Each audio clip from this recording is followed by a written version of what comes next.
ko alam kung ano yung i-react ko. Hindi ko alam kung ano yung mararamdaman ko kasi napakalaking proyekto nito. And for me to be given the opportunity na maging bahagi nito is already a dream come true. Mula noon, nag-training na ako agad. Nag-personal training na ako up until we were finally announced, isa-isa, na kami yung mga sangre and all of that. Naku, ang saya-saya.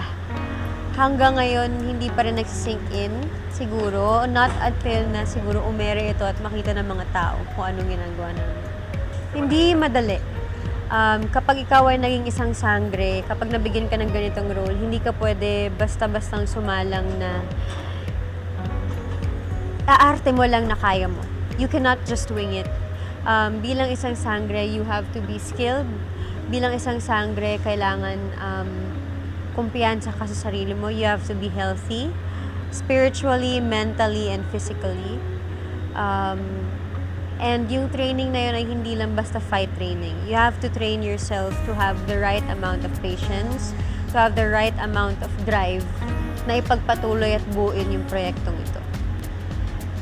Sa haba ng panahon na ginagawa itong proyekto na ito, hindi ako magsasabing hindi ako napapagod dahil tao lang tayo. Lahat tayo napapagod.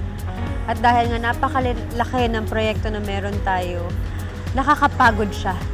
Hindi siya madaling gawin, pero hindi yun rason para bitawan ko to. Dahil mahal ko si Terra, mahal ko ang Encantadia.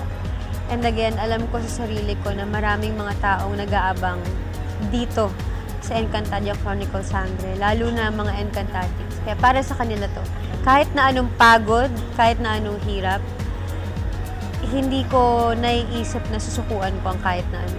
Lalo kung makakapagpasaya ng mga tao.